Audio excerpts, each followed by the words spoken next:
guys, Zuco here with the birds back. It's another video. What's going on?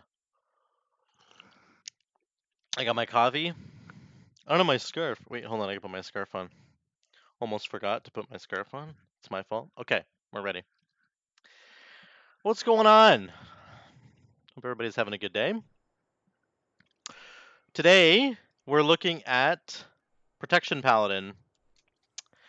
We're going to look at some Protection Paladin double legendary combos.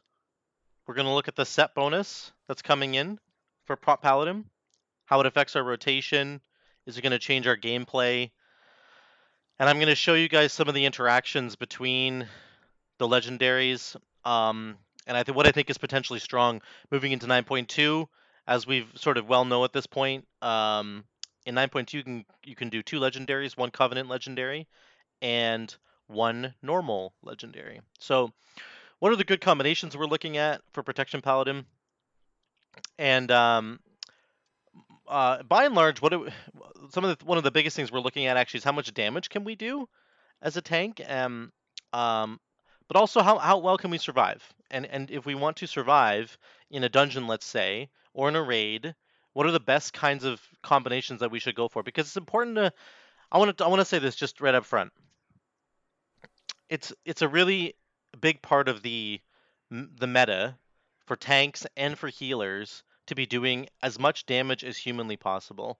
And in particular, in a raid scenario, I think that that's just a really bad way to look at the game.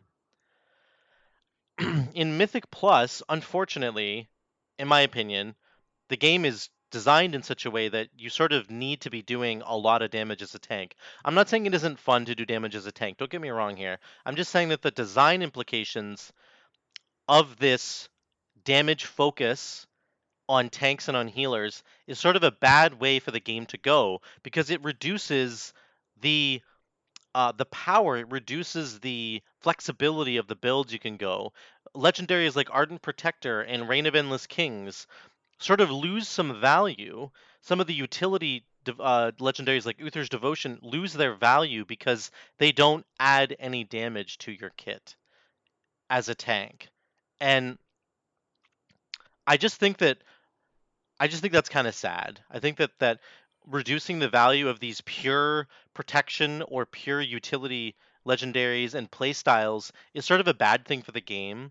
And I wish that it wasn't so hyper focused on tanks in particular doing as much damage as possible while also holding the boss's attention, because that's kind of how we have to play the game. Having said that, this is the way the game is. I don't mind doing lots of damage. I think it's fun. I just wish, as a little caveat there, that some of these other legendaries that I'm not even going to talk about them today in real meaningful ways, because they're not going to add a whole lot of damage to your kit, and therefore they're not as good to play with. And you're certainly probably not going to have as much fun playing them. So just want to get that out of the way at the beginning. But what legendaries are we looking at here? Let's start with the Covenant one. So Kyrian is very, very strong, guys. The Divine Toll legendary is really good. The Radiant Embers one for Venthyr, also going to be really good. Duty Bound Gavel is good, with sort of quotations. Let's get back to that. And then, as per usual, the Night Fae legendary. This is exactly what I'm talking about at the beginning of the video here. The seasons buff that you get from Night Fae is such a cool idea.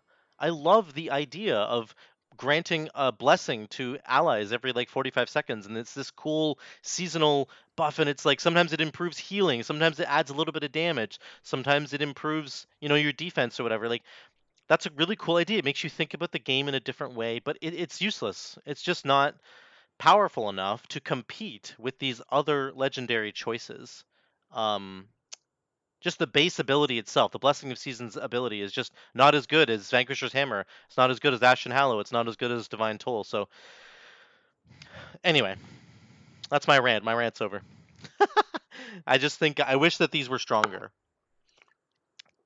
Maybe in the future they will be stronger. For now, let's talk about the legendaries that are stronger.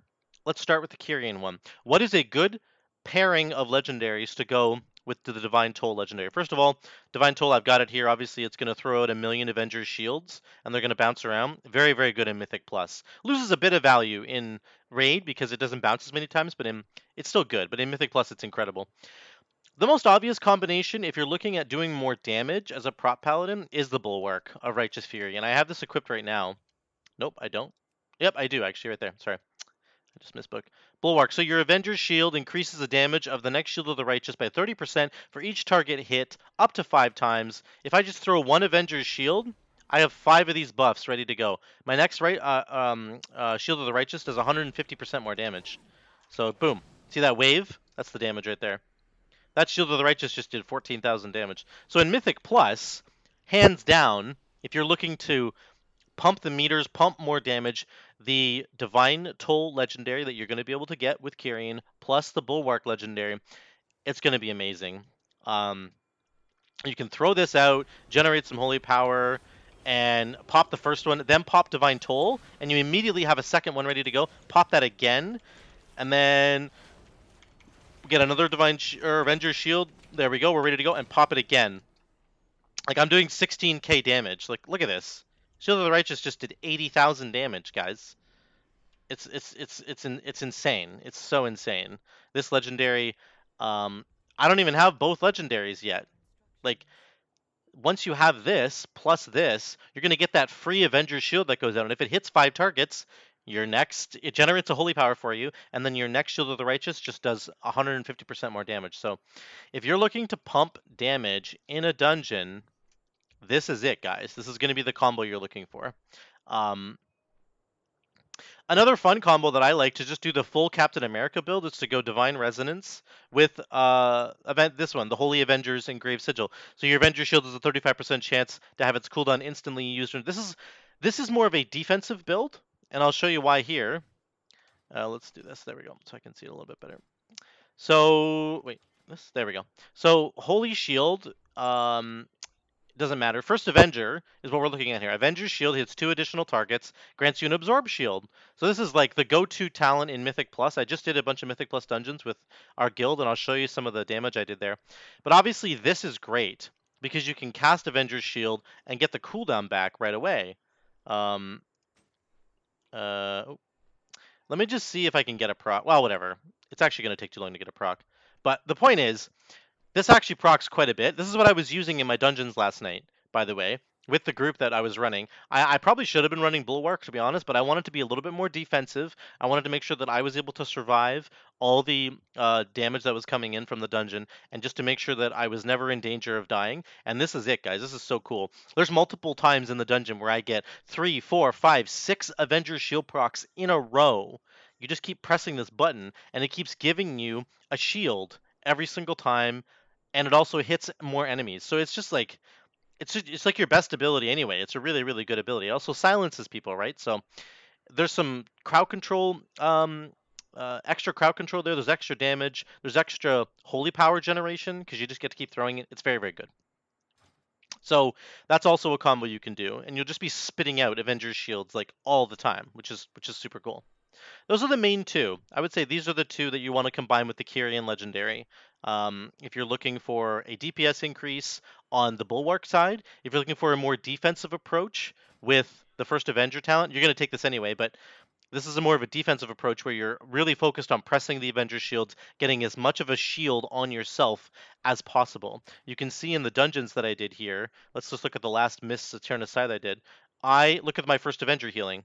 Like, this is pretty insane, right? It's more than double my healing. So this is just where it's at, guys. If you're looking for Mythic Plus healing to keep yourself alive, you can go with that. So what else are we looking at? Let's look at, if you go Venthyr, you're going to get Ashen Hallow. Ashen Hallow is going to last 45 seconds instead of 30. And if you move out of the radius of it, then it's obviously going to go back on cooldown, which can be good, but is usually not that great. You want to try and stay in the duration as long as you can. This is going to be, again, I mentioned this in the last video with Rep Paladin, but you're going to combine this with the Mad Paragon. If you're looking to pump crazy amounts of damage, particularly in a raid, if you are a tank for your guild and you do raids, then this is the combo you want. Absolutely. Because Ashen Hallow makes Hammer of Wrath do double the damage, And then if you take Mad Paragon, Hammer of Wrath does 30% more damage, and it extends wings. So you run into the boss fight, you taunt the boss, you drop Ashen Hallow, you put on wings, and then you press Hammer of Wrath. And like you're just going to be doing absurd amounts of damage with this, and your wings is going to stay up for like an eternity. So it's a very, very good combination. That's really the biggest synergy for the Venthyr Ashen Hallow legendary combination with anything else. There's no other like just straight up combos that are synergistic. The rest of these are all fine. You could still take, the Avengers Shield one. Generally speaking, in raid though, you're not going to go with First Avenger. At least I don't. I mean, you can. I like to pivot over to Crusader's Judgment actually in raid because it helps your holy power generation a lot and actually provides a lot of damage. So the only other combo I could think of is if you're going to go Venthyr and you're getting away from the Avengers Shield Captain America build, you're gonna go Venthyr. You get Radiant Embers. You could also take the Magistrate's Judgment. Judgment has almost a 50% chance to reduce the cooldown of your next spender by 1. That's really, really good for Prot Paladin on raid progression. Let's say you get into the next raid tier in 9.2, and you go right into like heroic because your guild is like really good and you guys want to get into heroic. It's going to be a tough slog. You're going to die quite a bit. So having double judgment charges, and then each one of those judgments having a 50% chance to make your next holy power spender cost 1 less, that might save your life. That might get you to a word of glory right when you need it, and you otherwise wouldn't have been able to get to it. So there's another synergy there too. Because you're moving away from the Captain America Avengers Shield build, if you're going Venthyr, you don't need to focus on First Avenger as much. You could pivot over to Crusader's Judgment. I think that's a legitimate build. Here's the third one I want to look at. This is Necrolord. One second here. So I love Necrolord for Ret Paladin. I love Necrolord for Holy Paladin. Necrolord Prop Paladin is okay. For Ret Paladin and for Holy Paladin, both the buttons that you're pressing either help you do more damage or help you do more healing. But for Prop Paladin, it's a little bit split. The Vanquisher's Hammer says that your next Word of Glory, which is your heal, will automatically trigger a Shield of the Righteous, which is your damage / armor. So you're doing healing and damage and getting armor. Like, it's good. Those are 2 buttons that you want to press, and those are the 2 obvious buttons that you would get if you're with this build. It's just that you don't always have to heal, right? So it's like you throw your Vanquisher's Hammer, and you've got this thing ready to go where your next Word of Glory will trigger a Shield of the Righteous. Like, what if you don't take damage for 4, 5, 6 seconds? Like, there are situations here where you might not need to be using a Word of Glory right away, and therefore it's just a little bit more difficult to use. It's not as straightforward, not as black and white. But I still like it. I like the little mini game that you have to play. It's just a little bit harder to utilize that. Okay. But what are we going to combine this with? If you really want to go Necrolord, I think Necrolord's actually quite strong. Don't get me wrong. The Fleshcraft is like an amazing button for Prop Paladin. It's so good to have an extra DR. Like they buffed it through the moon. That thing is like one of the best defensive cooldowns in the game now. So you go Necrolord, you got Vanquisher's Hammer, you take Duty Bound Gavel, which gives you 2 charges of Vanquisher's Hammer and causes your next 2 Word of Glories to trigger a Shield of the Righteous. What's the obvious one that you could go with? Well, you could go with Bulwark again, right? So you could throw your Avenger's Shield in a Mythic Plus. Let's go back to Mythic Plus. You throw your Avenger's Shield, you throw your Duty Bound Gavel, and then you press a heal on somebody who needs it, and it triggers a free Shield of the Righteous that now does like 150% more damage or whatever. You can still work with the Bulwark build. It's just not going to be as consistent as the Kyrian version of that. So it's still possible, but not as likely to sort of work the way that you're hoping it will. Um, Other than that, you can really pick any of these other ones that you're looking for. If you want to go super defensive, you could just take the Ardent Defender one. You could take the Reign of Endless Kings. Excuse me. This was used, I think, when they did Castle Nathria. The World First guys did Castle Nathria. The Prop Paladins had this on. This is actually a very, very strong defensive legendary. It's very good, guys. Nothing wrong with this at all. Again, it's just like for those of us who don't have to like be min-maxing everything, like we're not going to clear the raid on the first day or the first 2 days, like the World First guys do. So they tend to min-max everything to the nth degree. We don't really have to do that, so this becomes less powerful because it doesn't add damage and all the other things I mentioned at the beginning of the video. So there's not a whole lot of direct synergies with the Duty Bound Gavel, Vanquisher's Hammer. I'd say the only real one is going to be the Bulwark. Um, you are getting free Shield of the Righteous casts every time you're pressing Word of Glory, which is great. Um, but and you could sort of get the extra damage from the other legendary up there. The only other consideration you might want to think about for the Vanquisher's Hammer is that again, you're trying to press Word of Glory as much as possible instead of Shield of the Righteous because you're getting free Shield of the Righteouses. So you could move into like a versatility build, which is what I tend to run anyway. I usually have 18 or 19% versatility, depending on like my food and stuff. But you really could increase the healing that you're doing by a substantial amount because you're going to be pressing Word of Glory more often than maybe just defaulting to pressing Shield of the Righteous. So it's okay. It's not as good as the other two, but it's fine. And I think the additional benefits of being Necrolord, i.e., the soul binds and the fleshcraft, is like out of this world. It's incredibly incredibly good. But if you are looking to pump the most damage possible in a Mythic Plus, you should probably go Kyrian with Divine Resonance, and you combine it with Bulwark, and you're going to go Mechanicos, of course, to get the cooldown of Divine Toll back and to get that burst of damage. If you're looking to pump as much damage as possible in a raid scenario, I would say Radiant Embers with Ashen Hallow is very strong, and the Mad Paragon is ridiculous if you combine it. You're going to have wings up forever, and your Hammer of Wraths are going to be doing 130% more damage. Instead of doing 3,000 damage like they do now, they're going to do like 67. They're going to do 7,000 damage or something. It's just gross. Like it's going to be an incredible amount of damage. Then you're going to have all the crit chance from your Avenging Wrath. So those are kind of the combos that I'm looking at, guys. Unfortunately, once again, Night Fae is just not really viable, which is really sad, but that's just the truth. Let's look at the tier set really quick because this is super cool. Let me just check something on Duty Bound Gavel really quick. Trigger Shield of the Righteous. Okay, so here we go. Here is the Protection Paladin tier set. Casting Shield of the Righteous increases your block chance by 4% for 15 seconds, stacking up to 3 times. So 12% block. And I believe that just continuously refreshes as long as you keep casting Shield of the Righteous. Here's what I don't know about this. The Necrolord, like I was just talking about, when you cast Word of Glory, it'll trigger a Shield of the Righteous. This says cast a Shield of the Righteous.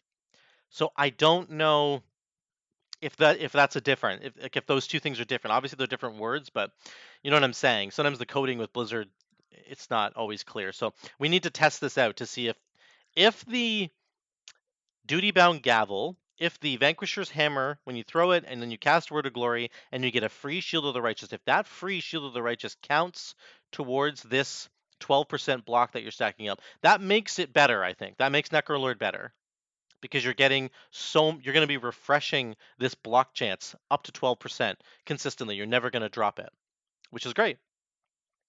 It does last for 15 seconds though, so like my guess is keeping this going permanently is not going to be difficult.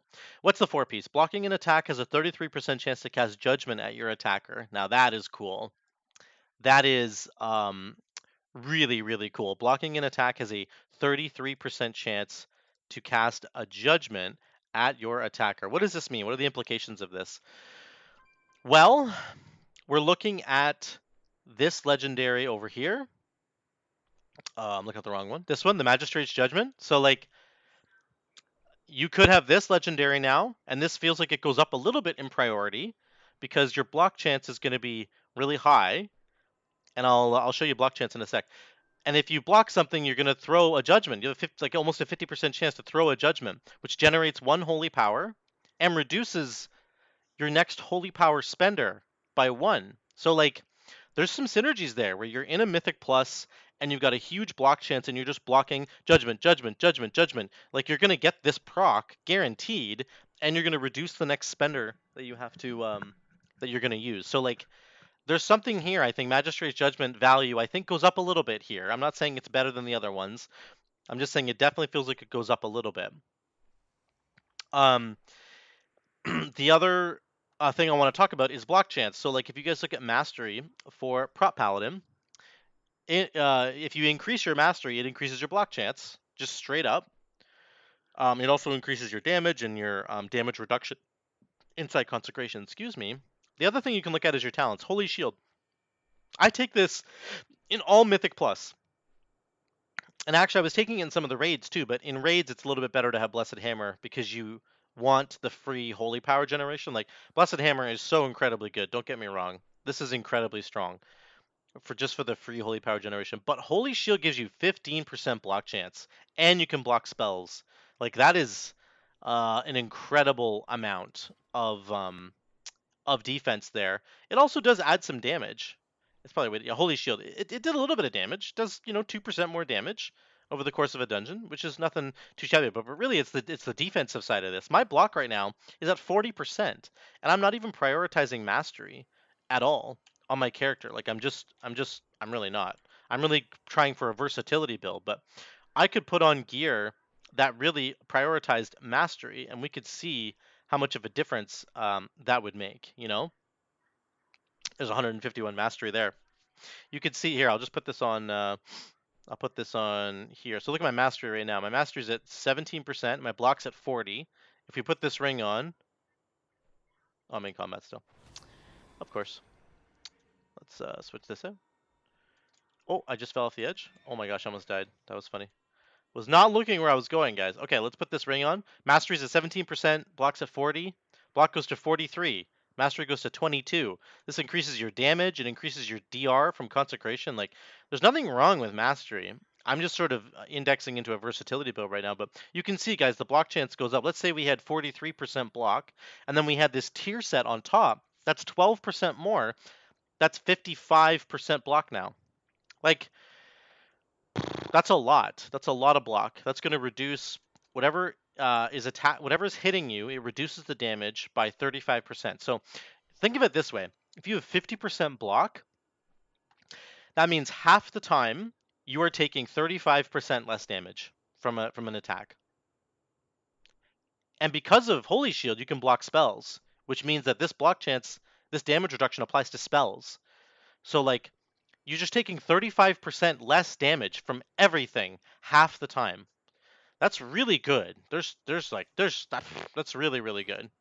And I think it actually makes a case for Holy Shield even better, just to make that block chance like more respectable.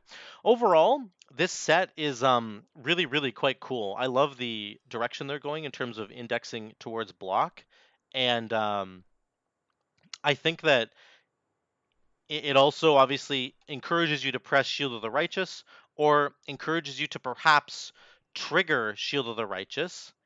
Um, like I was saying with the duty bound gavel build, I'm gonna try and test this as soon as I can on the PTR. I'm gonna go Necrolord and see, okay, if I get a triggered Shield of the Righteous when I press Word of Glory, does that add to my block count that I'm stacking up from my tier set? That's gonna be really important to test, because if it does, I think it makes the case for Necrolord a little bit stronger.